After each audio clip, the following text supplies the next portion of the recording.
Hello everyone, कैसे हैं आप सब और क्या हाल समाचार है आपके। आप हमेशा कहते हैं स्मॉल कैप के शेयर दीजिए सर, स्मॉल कैप के शेयर बताइए, आप कभी बताते ही नहीं हो। तो आज हम आपके लिए लेकर आए हैं स्मॉल कैप के अंडर वैल्यू शेयर। जी हाँ, अंडर वैल्यू, यही तो वॉरेन बफेट सर का रूल है।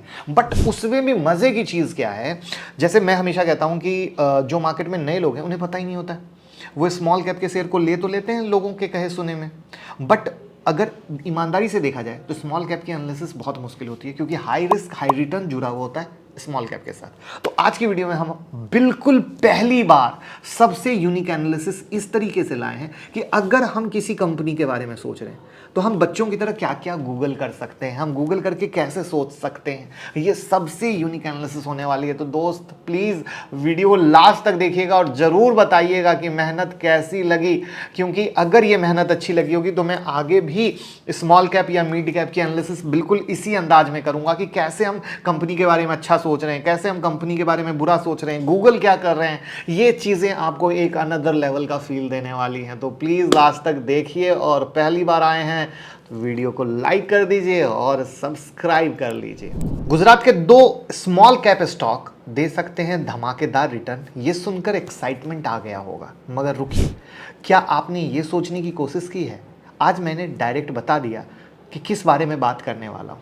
अगर आपने नहीं सोचा तो सोचना चाहिए। आज डायरेक्ट स्टार्ट किया हूँ कि आज मैं आपको जो एनालिसिस सिखाने वाला हूँ उससे आपको स्मॉल कैप स्टॉक को देखने का नजरिया बदल जाएगा। क्योंकि लार्ज कैप स्टॉक को सिलेक्ट करना और उसमें इन्वेस्टमेंट करना तो काफी आसान है और हर कोई इसकी सलाह भी दे देता है, मगर स्मॉल कैप का एनालिसिस करना और उसका व्यू देना एक बहुत ही टफेस्ट चैलेंज है। क्योंकि छोटी कंपनियों में जितना ज़्यादा रिस्क होता है उतना ज़्यादा रिटर्न का पोटेंशियल भी होता है। उम्मीद है कि आप एक्साइटेड हो गए होंगे इस न्यू एनालिसिस को सीखने के लिए।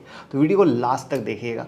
वहीं पर मैं आपको बता दूं कि 10 जुलाई से शुरू होने जा रहा है हमारा स्टॉक मार्केट मास्टर क्लास। जो लोग हमारे यूट्यूब मेंबरशिप से जुड़े हैं उन्हें पता है कि किस तरीके से हमारे स्टॉक लेवल ब्लास्ट होते हैं, किस तरीके से हमारी लर्निंग उनके कैरियर को बदल रही है, उनके ट्रेडिंग पैटर्न को बदल रही है। तो जो 10 जुलाई से शुरू होने वाली है स्टॉक मार्केट क्लास, उसमें बेसिक से एडवांस तक हाथ पकड़ के सिखाएंगे, हैंड होल्डिंग सपोर्ट देंगे, एक टीचर देंगे। वहाँ पर आप कैश फ्यूचर ऑप्शन कुछ भी कर सकते हो। आपका दिल करे निफ्टी, आपका दिल करे बैंक निफ्टी, आपका दिल करे स्टॉक्स, कमोडिटी, करेंसी, जहां मन वहां कर सकते हो। लेकिन ये सीखने की पावर है तभी कर पाओगे। आज आप सब जो यूट्यूब मेंबरशिप में बहुत सारे स्टॉक 20-20 दिन में पैसा डबल कर दिए, लेकिन बिना लर्निंग के कैसे आप बिग टारगेट होल्ड कर पाओगे। या कई बार आपको कुछ नहीं आता है, आपने कोई पोजीशन बना ली और स्टॉक 5 रुपया गिर गया, आप डरने लग गए, अरे भैया किसने बता दिया, हम तो फंस गए। ऐसा क्यों होता है? क्योंकि आपको लर्निंग नहीं है। और वहाँ पे लर्निंग हो तो आपको पता है कि मैंने क्या लिया है, क्यों लिया है, किस लिए लिया है। और साथ में जब लर्निंग होती है तो इंसान एक लॉट की जगह अगर कॉन्फिडेंस हो, स्टडी पे विश्वास हो, तो 2 लॉट में भी ट्रेड करता है। तो इसको बोलते हैं जहाँ सरस्वती माता वहाँ लक्ष्मी माता। तो अगर सीट बुक नहीं की है तो क्विकली बुक कर लीजिए। 10 जुलाई से शुरू हो रहा है। 9708094321 पे कॉल कीजिए और स्टडी मटेरियल बिल्कुल लेना ना भूलें, क्योंकि हम बहुत कुछ दे रहे हैं। तो हमारी पहली स्मॉल कैप की कंपनी है जीएमडीसी। ये गुजरात गवर्नमेंट की कंपनी है, मेनली 2 सेक्टर में काम करती है। पहली है माइनिंग सेक्टर और दूसरा है पावर सेक्टर। माइनिंग में कंपनी अलग अलग तरह के मिनरल्स और मेटल एक्सट्रैक्ट करती है, जैसे lignite, bauxite, fluorspar, multi metal, manganese, silica sand, limestone, अनगिनत चीज़ें। तो कंपनी के गुजरात में कई माइंस हैं, जैसे कच्छ में, सूरत में, बड़ोदरा में, राजकोट में, जामनगर, पोरबंदर, अमरेली, भावनगर। इसमें कई कंपनी मेजरली लिग्नाइट में ऑपरेट करती है। इंडिया में इसकी 5 लिग्नाइट माइंस हैं। इन लिग्नाइट में company 86 metric ton lignite produce करती है। अभी गुजरात में जितना लिग्नाइट का डिमांड है उसमें 25% डिमांड जीएमडीसी फुलफिल कर देता है। और 2025 तक कंपनी का टारगेट है इस परसेंटेज को 35% तक ले जाने का। इसके बाद बॉक्साइड और मैग्नीज के लिए भी जीएमडीसी के पास माइंस है, एक कच्छ में, दूसरा देवभूमि में। और पावर में company thermal, wind, solar power generate करती है। थर्मल पावर से 125 megawatt thermal power, wind farm से 200.9 मेगावाट और सोलर पावर प्रोजेक्ट से 5 मेगावाट एनर्जी प्रोड्यूस करने की कैपेसिटी है। यही है जीएमडीसी का बिजनेस सेगमेंट। अब इनके रेवेन्यू पे आते हैं तो इनका मेन रेवेन्यू आता है लिग्नाइट से 87%, बॉक्साइट से 2%, थर्मल पावर प्रोजेक्ट से 5% और रिन्यूएबल एनर्जी से 5% का। तो बिजनेस क्लियर हो गया, रेवेन्यू क्लियर हो गया। आपने नोटिस किया होगा कि आज मैंने आपको डायरेक्ट इसके माइनिंग मटेरियल के बारे में बताया, जैसे लिग्नाइट, बॉक्साइट, राइट, बाकी अदर मेटल की लिस्ट आपको थमा दी। तो जीएमडीसी क्या हो रहा है, इन चीज़ों की माइनिंग और एक्सट्रैक्शन करता है। अब ये सभी चीज़ें किन कामों में यूज़ होती है, ये देखना बहुत ज़रूरी है। और इसमें भी इंपॉर्टेंट ये देखना ज़रूरी होता है कि जहाँ से कंपनी का 50% रेवेन्यू आता है उस प्रोडक्ट का क्या यूज है। जैसे जीएमडीसी के केस में लिग्नाइट से 87% का रेवेन्यू, मतलब हमने ये देखा कि लिग्नाइट का इस्तेमाल किस चीज़ में होता है, तभी हमारी कंपनी जो है, कंपनी का फ्यूचर क्लियर होगा जहाँ हम पैसा लगा रहे हैं। तो चलिए गूगल करते हैं, समझते हैं कि लिग्नाइट होता क्या है। गूगल करने पर हमें सबसे पहले दिखा कि लिग्नाइट का मतलब होता है soft brown type of coal, मतलब ये एक कोल का टाइप है। इससे हमें ये क्लियर हुआ कि इसका यूज़ पावर जनरेशन के लिए इंडस्ट्री में होता है, जैसे कोल का यूज़ होता है। अब सवाल ये आता है कि ये कोल से अलग कैसे है, मतलब कोई इसका यूज़ क्यों करेगा।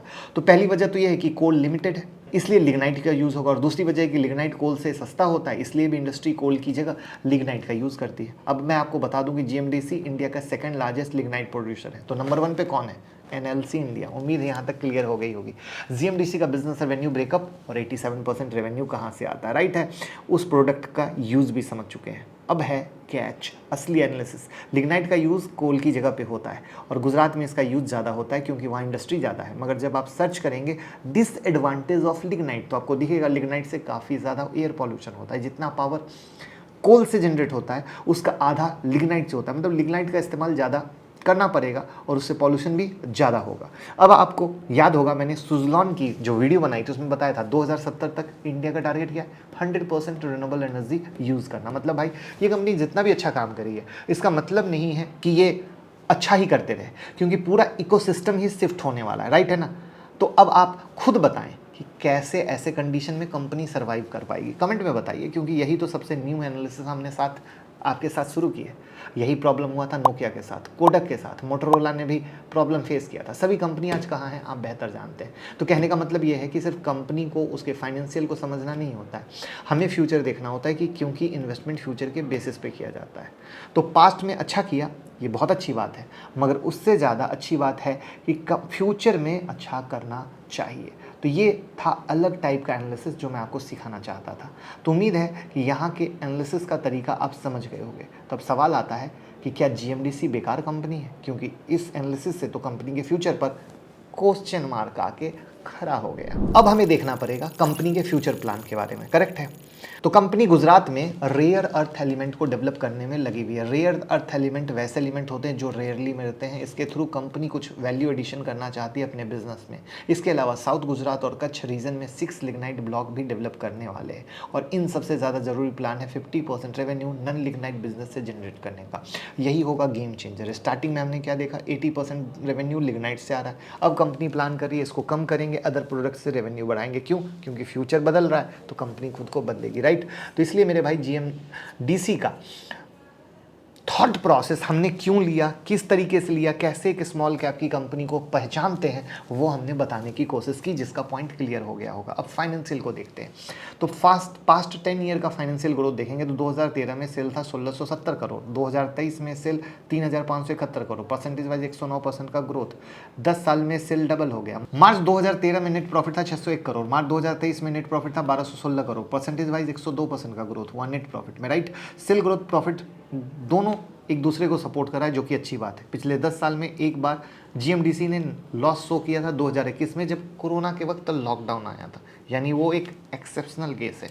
मतलब ओवरऑल अगर लॉन्ग टर्म आप देख रहे हो तो सब सही दिख रहा है।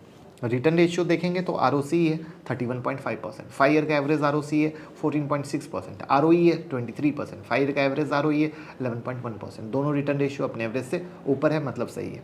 डेट टू इक्विटी 0 है, मतलब कंपनी डेट फ्री है। कैश साइकिल है 19.70, इंडस्ट्री का एवरेज कैश साइकिल है 88.41, मतलब कंपनी अपने इंडस्ट्री से बहुत जल्दी कैश कवर कर लेती है, राइट। तो ये क्या हुआ, कंपनी के लिए पॉजिटिव पॉइंट हो गया। अब इसके अलावा मैंने आपको एक चीज़ सिखाई थी, उसको क्या बोलते हैं, अगर आप पुरानी वीडियो को फॉलो करते होगे तो, पिट्रोस्की स्कोर, ये है 8, मतलब फंडामेंटल फैक्टर पर कंपनी अच्छी है। अब वैल्यूएशन अगर हम लोग देखें तो उसको हम दिखाएंगे लास्ट में, क्योंकि वो भी एक गेम चेंजर है। अब हम बात करते हैं दूसरी कंपनी, ये भी गुजरात की कंपनी है, 1962 में शुरू हुई थी, Gujarat state fertilizer and chemical limited. ये कंपनी मैन्युफैक्चर करती है फर्टिलाइजर और इंडस्ट्रियल प्रोडक्ट जैसे प्लास्टिक एंड सिंथेटिक रबर और फाइबर। अब आप यहाँ नोटिस कीजिए कि फर्टिलाइजर के साथ कंपनी इंडस्ट्रियल प्रोडक्ट में प्लास्टिक और सिंथेटिक रबर भी बनाती है, मगर यहाँ अच्छी बात बात यह है 67.4% जो रेवेन्यू है वो फर्टिलाइजर प्रोडक्ट से आता है, 32.60 इंडस्ट्रियल प्रोडक्ट से आता है। मतलब प्रोडक्ट के मामले में कंपनी सही चल रही है।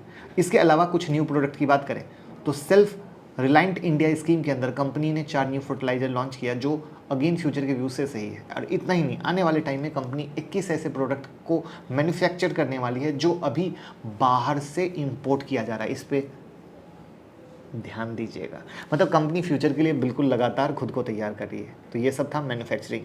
कंपनी अपने फाइबर और पॉलीमर यूनिट को बंद कर रहा है क्योंकि इसके प्रोडक्ट में ग्रोथ नहीं दिख रहा है। तो यहाँ तक हम लोग जीएसएफसी के business revenue breakup future plan को समझ चुके हैं। अब आते हैं फाइनेंशियल पर। मार्च 2013 में सेल था 6,236 करोड़।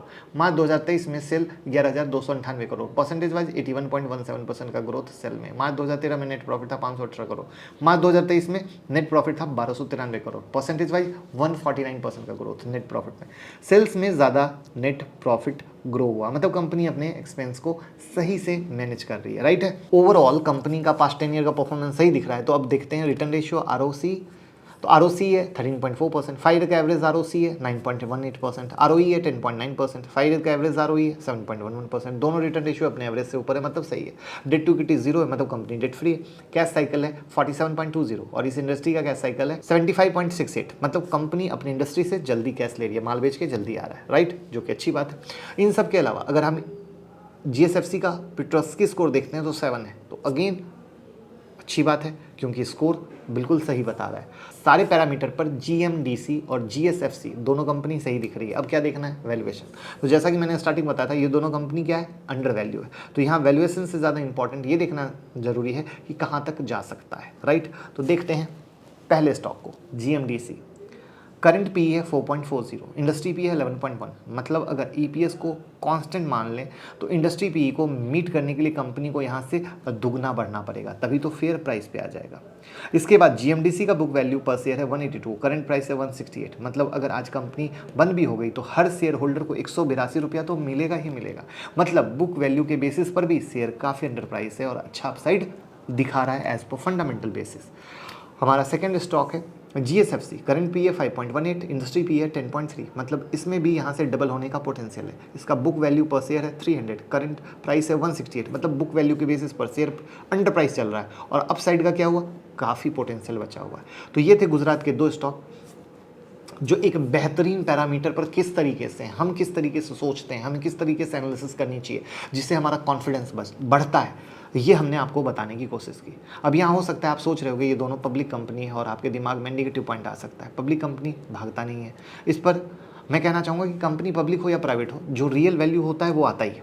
आ जाए, कल आए, परसों आए, डिपेंड करता है। अगर आप स्मॉल कैप कंपनी देखेंगे, वैल्यूएशन और फंडामेंटल काफ़ी इंपॉर्टेंट होते हैं। तो यहाँ तक उम्मीद है कि आपको वीडियो की एनालिसिस पसंद आई होगी और जल्दी से अगर यूट्यूब प्रीमियम मेंबरशिप से नहीं जुड़े हैं तो जुड़ जाइए। बहुत बेहतरीन सिखाते हैं, कमाते हैं, फ़ायदा देते हैं। और डीमेट और ट्रेडिंग अकाउंट का लिंक हमारे साथ है, जल्दी से खोल लीजिए। तो स्पेशल प्रीमियम टेलीग्राम में ऐड कर देंगे, बहुत सारी न्यूज़, बहुत सारा फायदा मिलेगा। कैसी लगी आपको एनालिसिस ये स्मॉल कैप की, बिल्कुल नई तरह की, प्लीज़ कमेंट में बताइए। हमें मोटिवेशन दीजिए, लोगों के साथ शेयर कीजिए जिससे हम आगे बिल्कुल इसी अंदाज में आपके साथ एनालिसिस ला सकें। Thank you so much.